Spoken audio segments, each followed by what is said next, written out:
If you want to learn anything well, you look for a teacher who has mastered the subject you want to learn. Why should you think differently when it comes to your spiritual life? To find a way out of suffering, you must find a guide who has already found the way out and can show you how to do it yourself. To find a spiritual teacher is the most fundamental aspect of the Buddhist path. It is not possible to learn to be enlightened from books alone.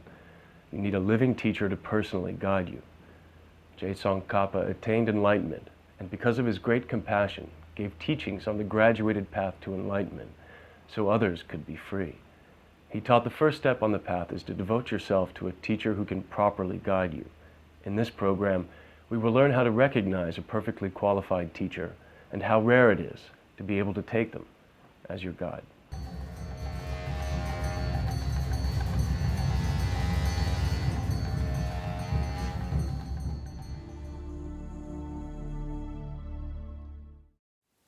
In the Mahayana Buddhist teachings, it is said that the spiritual mentor is the key to the path, a guide to the perfect and ultimate state of enlightenment. Therefore, one's motivation, both in seeking a spiritual teacher as well as in cultivating and developing a relationship with one, is of fundamental importance. In this program, we will explore together the importance of the spiritual teacher to achieving ultimate success on the spiritual path.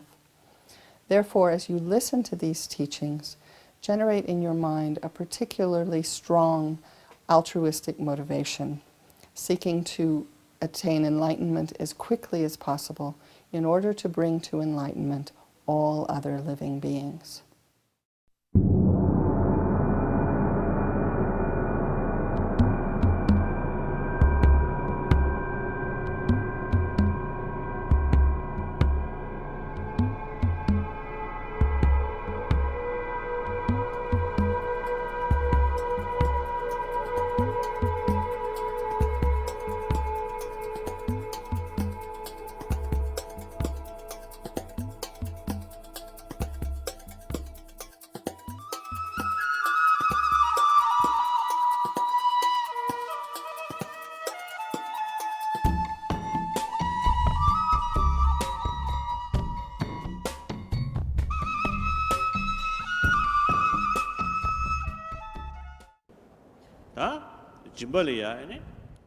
In the context of engaging in a spiritual transformation, bringing about a change within one's hearts and minds, at the initial stage, we do need to rely upon experienced teacher who can show us the path, who can introduce us to the subject matter.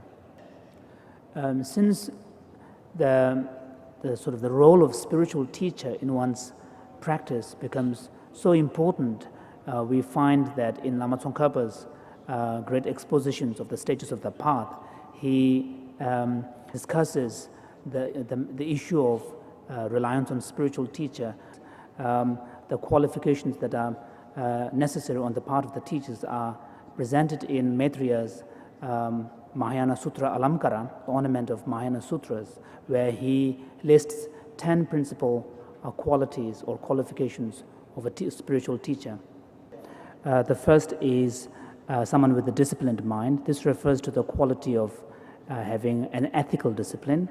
Second is having a calmed mind, which refers to the quality of having mastered the higher training in meditation and concentration. And the third is being thoroughly calmed, which refers to the quality of having mastered the higher training in wisdom, here particularly referring to the wisdom of no self, anatma. And then number 4 is that having the knowledge and the experience of the 3 higher trainings alone is not adequate. You need to have a knowledge that exceeds the knowledge of the students. Whatever subject matter that is being taught, the teacher must have a knowledge that exceeds the level of the student's knowledge. So this is the 4th quality. The 5th is that the teacher must have a vigor and enthusiasm for teaching the student. And so this is the 5th one, that's enthusiasm.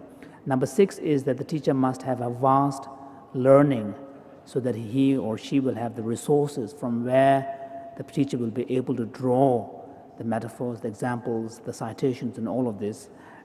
So vast learning is this number 6.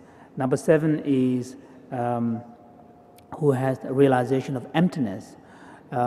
If possible, the genuine realization of emptiness, if not at least having a deep commitment to the practice of compassion, practice of emptiness on the basis of having a deep admiration to the teachings of emptiness.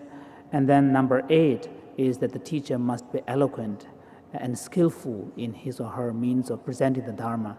Having knowledge and experience alone is not adequate. If the teacher is not skillful in presenting the Dharma, then the Dharma teaching would not be effective. So number 8 is eloquent speech. Number 9 is probably the most important quality here, having a deep compassion towards the student to whom the teaching is being given.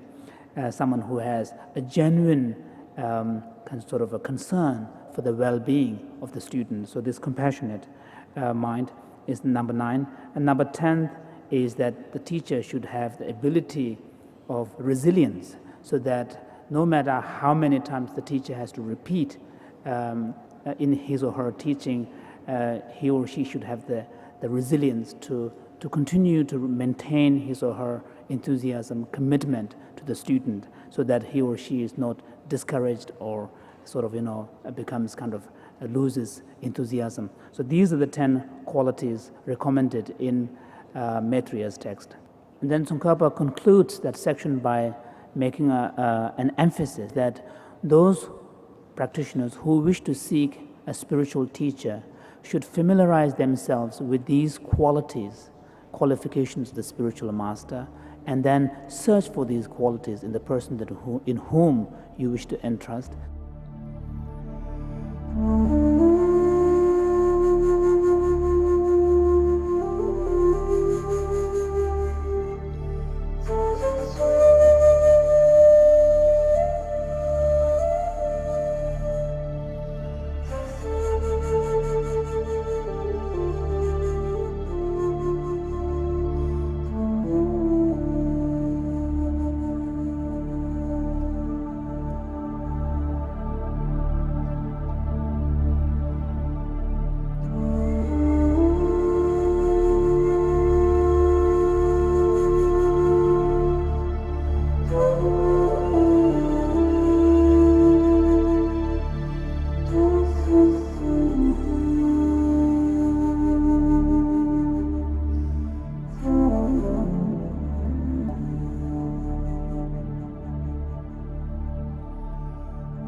Such a thought may come into your mind, well, do I really need to rely on a qualified guru in order to travel the path? There are so many books, they're being translated around. I can just take those books and study those books. And on the basis of that, I will be able to travel the path and achieve realization. This is a wrong conception. It's a mistaken conception. Why? Because those teachings are alive. The teachings are alive. They need to be alive in order to have the strength of generating the realization in the mind of the one who practices it. That's why we have an uninterrupted lineage, which comes from Buddha Shakyamuni down to your root guru, which the teachings have been practiced, have been received, practiced, and passed to the next guru, up to your root guru. So that is the meaning of possessing the blessing of the lineage. That is what makes it work in your mind. Just the book itself, it won't do it.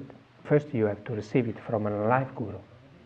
Whether the Lama possesses all the qualities or not, at least he possesses the qualities of having the blessing of the lineage, having received the blessing of the lineage, and the qualities of being capable of passing through that particular lineage blessing. That is what makes it. So now thinking this way, because I want to achieve the supreme enlightenment for the benefit of all sentient beings, I need a guru. I need someone who is able to show me the path, how to travel to this path in order to achieve the purpose that I have in my mind. So if I need, even for worldly matters, for worldly education, someone who's on the top of that particular knowledge, who's able to show me how to get that particular knowledge, that much more I need a qualified guru who's able to show me the path to enlightenment.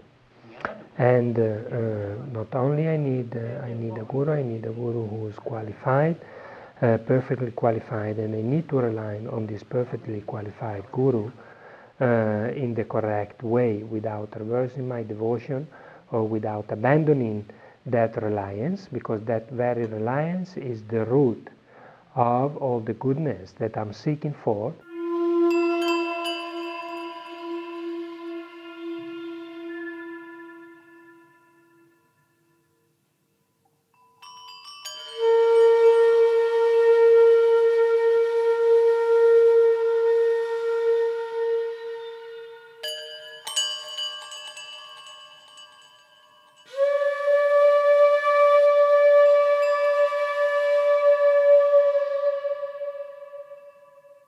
There are many paths to enlightenment. The most profound one, the fastest one, the quickest one, the swiftest one is devotion to spiritual guide. By correctly devoting to spiritual guide, you can get enlightened in one lifetime. It is so powerful. I mean, first you say, what is a guru? Rinpoche explained, guru is someone who's heavy in qualities, nothing higher. So then why do we need a guru? And I kind of more or less said that. It's the root of the path. What are the reasons for this? If you want to learn any kind of a skill, you need a teacher. And even a worldly skill, you need a teacher. So definitely the path to enlightenment, where we've never been before, where it's unknown to us. In Lama Tsongkhapa's Lamrim Chenmo, there's a quote from one of the Kadampa Geshes that says, here we are, we've just emerged from aeons spent in the lower realms, and we want to get enlightened, we want to travel the path. I mean, definitely we need a guide. Definitely we need a guide. So, whether or not you get the realizations, how deeply you get those realizations, how stably you get those realizations, and in fact, it's explaining the teachings, not just the realizations, but they say whether or not your life becomes success or not, it depends on the strength of your devotion to spiritual guide. So it becomes a big thing. So this is the first thing that we have to become convinced of, that we definitely need a qualified teacher in order to travel the path to enlightenment. Okay? Even if we were going to go to India, we would need a guide. We need it because the goal is not just intellectual, it's to transform the mind. I think that's fine, that's clear. So you need a guru who can teach the whole path, right? You need a guru, you need a perfectly qualified guru who can teach you the whole path, and you need to devote yourself correctly. And it's kind of like that. You have some hardship to get your guru, and you really check. Once you've got them, you're going to be completely, okay, this one I'm going to devote, and I'm going to devote really well. Now, what are the benefits of correctly devoting? So now we come to these 8 benefits. And the point is that if you think about these benefits, then this amazing energy is going to come, and your practice is going to burst out, because you want to do nothing but devote yourself. You really want to devote yourself to your guru, and you want to do it in a very good way.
When I first heard about guru devotion, I wasn't very attracted to it. I thought it sounded a bit cult-like. And also I was used to having one God that was above everything else, and to think that a person with godlike qualities could be in a human form, a guru in a human form. You know, I just only kind of thought of cults, and maybe I'd find a wrong guru that would lead me down a wrong track. But then as I was involved with Buddhism, with Tibetan Buddhism, and I started seeing the Lama's qualities, His Holiness the Dalai Lama, Lama Zopa Rinpoche, and at first you're not sure, and you find some qualities, and then you have to open your heart, and then you start to feel some devotion. And then through this devotion you see how Guru devotion, the teaching says, the root of the path, and you need teachers to guide you and to inspire you and to protect you. And the way they protect you is not some kind of magical powers necessarily, although there is this blessing power that does come with devotion, but it's more like they protect you by teaching you the Dharma, and therefore through your own actions you learn to train your mind, which protects your mind. Then you start thinking, I want to react less with anger, and I want to practice patience. And you get inspired through their example. And you get guidance through, they will tell you if you request, and and then if you have the karma to receive advice, and hopefully if you practice Dharma, and eventually you create the good fortune to be able to receive direct advice on an individual basis from your teacher. And because our gurus have more wisdom than we do, they can see more appropriately the best practice for us to help us, because their only aim is to want to help us lead us to enlightenment. So their advice is always with this wanting to lead us to enlightenment, and how to do this in the most effective way. So we can follow their advice with great assurance that it is coming from the most pure place. And therefore, if we follow their advice purely, we are going to progress towards enlightenment.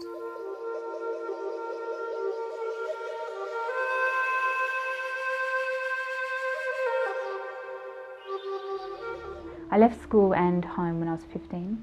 Took quite a lot of drugs after I left home, and I was partying all the time, and I was pretty much I didn't live on the streets, but I was just hanging out on the streets for about a year.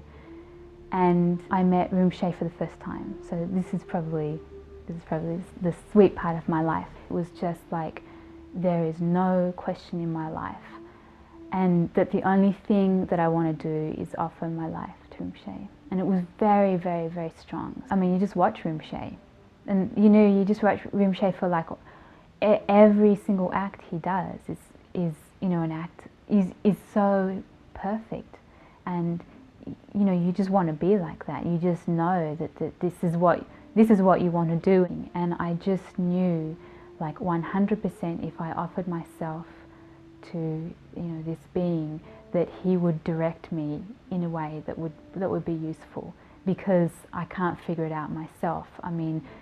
Or because I have so many past imprints that's making me, continually making me think,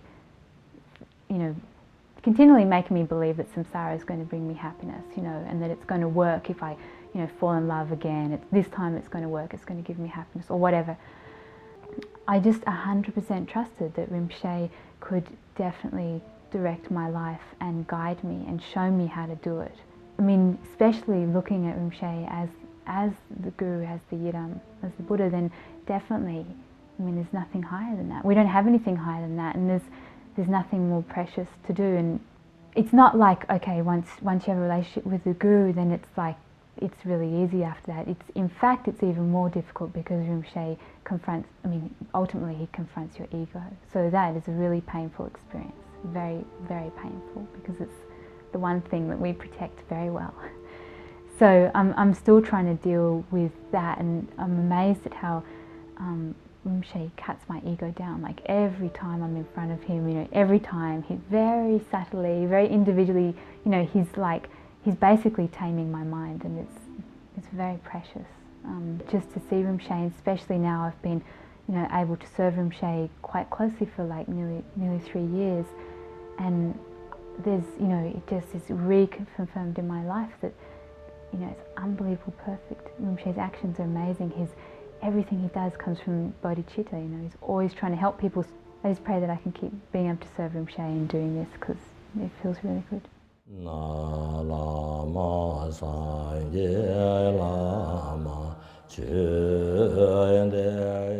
His Holiness is, one of his names is the presence, Kundan, so that there's something you can experience that makes you believe that it's possible, because you see examples of persons. So by meeting Lama Yeshe and Lama Zopa Rinpoche and Geshe Dargi and His Holiness Dalai Lama and other teachers, they're human beings. And they're saying, this is how, Lord Buddha said, this is how it is. I practiced it. I think this is how it is. If you practice it, it can be that way for you. So even if they all deny they have any realization or any power of mind, anything, they'll say, oh, I'm not special. As long as I'm just a simple monk. But if you spend any time with him, any time near him, there's an effect he has on your mind that isn't just based on his intellectual understanding of Buddhism. There's an effect you can experience by being near a realized teacher that affects your own mind. So now we we can imagine maybe of being like His Holiness the Dalai Lama or Lama Yeshe, Lama Zopa, Geshe Dargi, who've actually removed all the afflictions. The mind has these qualities of love, compassion, wisdom. So that can have a profound effect on your mind just by being near them. So for me, that's what gave me besides my own little experiments with meditation and practice and seeing what effect I could have in my mind, being near people who obviously to me, even though they deny it, have done it, So they've done it. So if they've done it, they're human beings. I'm a human being. I did this practice. Lord Buddha said, you're a human being, you can do this practice, and you can remove the afflictions. So